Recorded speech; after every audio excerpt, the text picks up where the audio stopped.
बिस्मिल्लाहिर्रहमानिर्रहीम। ख्याल टीवी के मौजूद ख़वातीन और हज़रात, अस्सलाम वालेकुम व रहमतुल्लाहि व बरकातुहू। मैं हूं आपका दोस्त मोहम्मद अली खिज़र और आज की इस वीडियो में एक ऐसी बीमारी डिस्कस करना चाहता हूं जिसको लोग असेब, जिन, भूत, पलीत से तशबीह देते हैं। हिस्टेरिया एक असाबी बीमारी है। कम इल्मी और जहालत की वजह से लोग इस मर्ज को असेब ख्याल करते हैं या जिन्नाती दौरों से तबीर करते हुए मुस्तनद डॉक्टरों के इलाज की बजाय चक्करबाज आमलों के चक्कर में फंस जाते हैं। ये नाम नेहाद आमिल इलाज का ढोंग रचाकर मरीजों को दोनों हाथों से लूट कर अपनी तिजोरियां भरते हैं और बाज औकात लोगों की इज्जत भी दांव पर लगा देते हैं।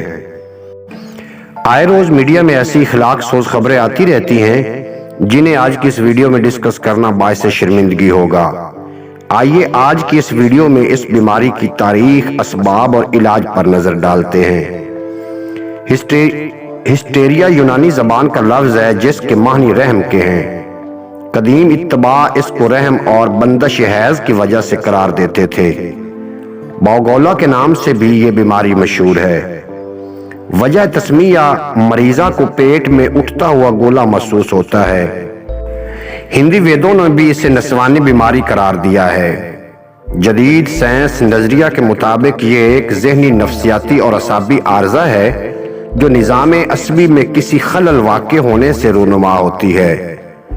अक्सर ख़वातीन इस बीमारी का शिकार होती हैं। शाज़ो नादर मर्द भी इस बीमारी में मुब्तला हो जाते हैं। इस बीमारी में मरीजा को पेट से एक गोला सा उठता महसूस होता है जो हलक में जाकर फंस जाता है और मरीजा होश व हवाश बरकरार रखते हुए गिर पड़ती है। तनफ़्फ़ुस तेज, चेहरा सुर्ख और पेट फूल जाता है। हाथ पैर ठंडे होकर टेढ़े हो जाते हैं। मरीजा कभी कभी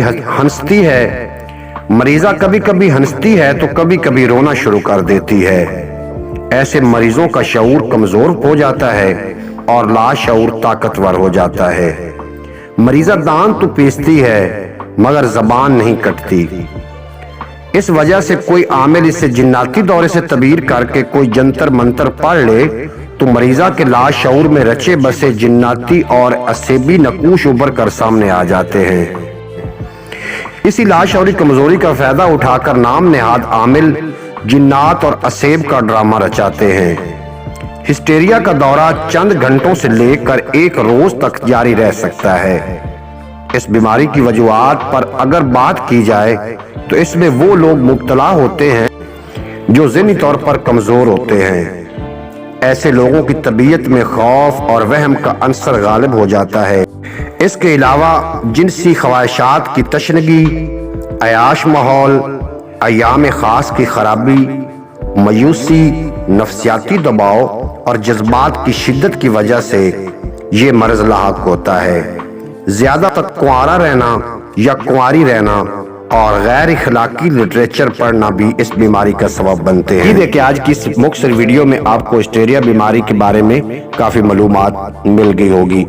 अगर आपको मेरा चैनल अच्छा लगे या मालूमात अच्छी लगी हो तो चैनल को सब्सक्राइब फरमा के बेल नोटिफिकेशन को प्रेस करना ताकि मुस्तकबिल में अपलोड होने वाली तमाम वीडियो बर वक्त आप तक पहुंचते रहें। इजाजत दीजिए, मिलते हैं अगली वीडियो में। आपको और मेरा अल्लाह हाफिज।